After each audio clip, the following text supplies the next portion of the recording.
Hey everybody, thank you so much for joining me. Before we get started, please hit subscribe to follow all of my latest investing and personal finance content. And be sure to check the link on your screen for a special message from our sponsor, The Motley Fool, where you can find the 10 best stocks to buy now. So the past couple of weeks have been rough in the real estate sector. With rising interest rates, a lot of fallout from the financial sector drama that's going on, REITs just generally haven't performed that well. So that begs the question, what REITs do you not have to worry about? There's no such thing as a stock that you just don't have to worry about. If there is, I haven't found it yet. But there are some REITs that have a lot more of a margin of safety than others. And I'm joined by my friend Tyler Crow, who is going to talk about one of his that also happens to be one that I've owned in my portfolio for many years. Tyler, which one are you not that worried about? Yeah, so one that it has been rather impressive to me, like for over the years, is Iron Mountain. For those not quite familiar, it's a very unique real estate investment trust in that it specializes in data storage of analog data. So if you're a business, let's say a medical office or a large corporation, and you have to hold documents for a very, very long time. Sometimes you're actually legally required, actually hold paper documents for like 10, 15 years. You're probably not got space in your basement to do that. And that's where Iron Mountain comes in. Safe storage of physical assets. And so, you rent a box or however amount of set space that you want.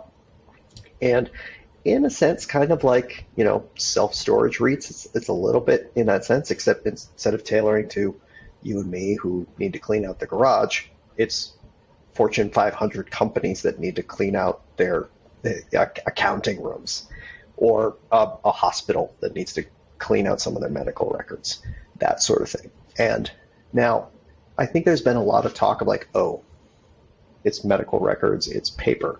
Paper's dying. Why are people still doing this? That's not really the case. Like I said, legally, some of you have to hold them for 10 years. And it's not just a U.S. story. Iron Mountain is using this as a way to go into emerging markets where paper documentation is still kind of part and parcel of what everyone does. So it's going into there, and at the same time investing significantly in data centers to make that eventual transition.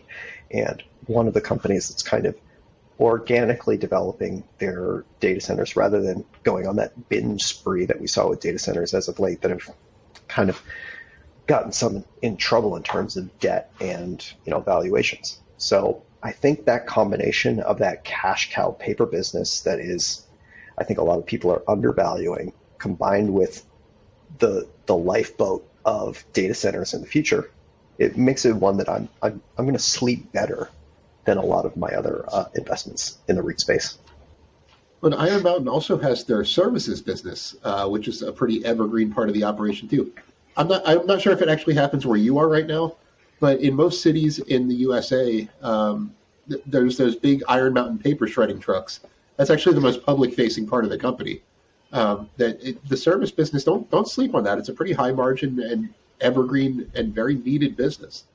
And they're actually taking that same idea and applying it to data centers. So like when somebody's storage equipment becomes obsolescent, they've developed a marketplace for refurbishment, recycling, resale to maybe a less sophisticated client, things like that.